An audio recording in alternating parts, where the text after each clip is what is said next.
Al incluir una cita en un texto científico, es importante conocer sus modos de elaboración y efectividad para el escrito, así como saber referenciarlas para respetar la autoría.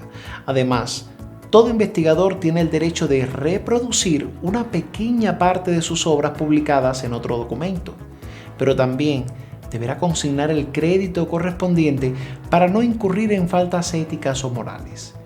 En cuanto a lo anterior, si un autor vuelve a emplear las citas consignadas en obras personales ya publicadas, podrá incluirlas en el nuevo escrito según la modalidad de elaboración y se referirá a las fuentes originales de donde las extrajo. No obstante, si recurre a la cita indirecta de contenidos específicos en alguna de sus publicaciones, entonces tendrá que asentar bibliográficamente sus documentos.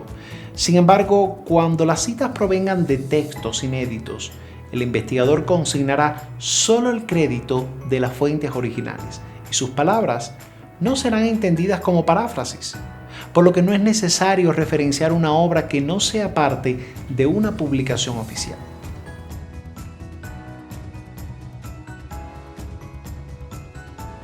Las citas de texto son apoyaturas escritas de las ideas que se obtienen de fuentes bibliográficas consultadas para fundamentar o ejemplificar el tema que se desarrolla. Se elaboran de 3 formas diferentes, pero todas deben ser referenciadas según la norma de estilo que se emplee. En el caso específico de la cita indirecta o parafraseada, esta es una restitución textual de las ideas de un autor consultado sin que se consigne algún fragmento literal del documento.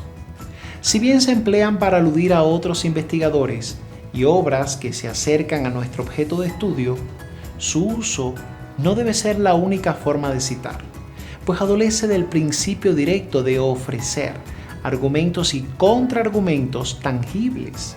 Sin embargo, tampoco hay que negarlas, pero sí recurrir a estas cuando sea oportuno.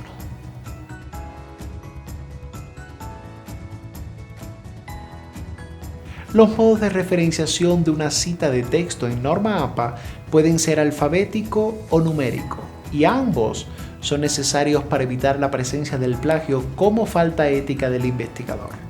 El empleo de uno u otro se debe a los requerimientos de publicación que determine la revista científica o revista académica, que un autor conocerá con antelación al leer las pautas para la entrega de los originales.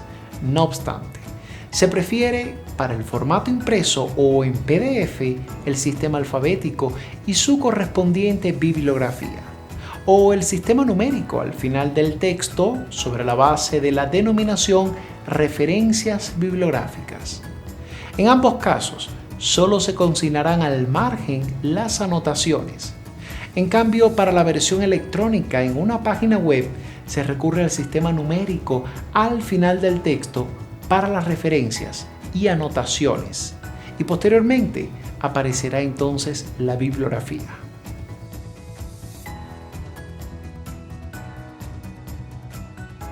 Las anotaciones devienen aclaraciones al margen de términos o expresiones consignadas en el escrito científico, las cuales pueden incluir además la fundamentación de ideas por medio de citas o la referencia a fuentes consultadas.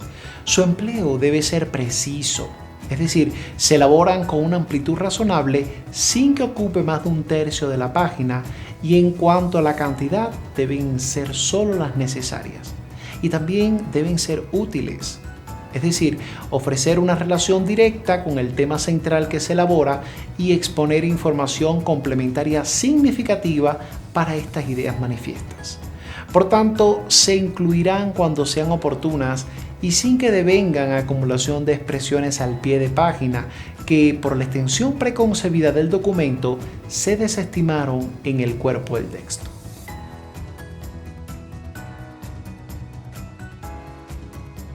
El sistema numérico de referenciación bibliográfica ofrece de forma simplificada y precisa los datos de publicación del documento citado o referido en el cuerpo de texto, y su elaboración estará regido por las regulaciones de la norma de estilo que se emplee. Además, una parte de la estructura de los textos corresponde a la bibliografía, en la que se asientan las obras citadas y consultadas, con toda la información editorial. Por lo tanto, al margen de una página, no se repetirá la información manifiesta en el apartado Bibliografía, cuando éste exista, pero sí se incluirán todos los datos si es que se adolece de aquel, porque de una u otra forma debemos respetar el derecho de autor y nuestra ética como investigador.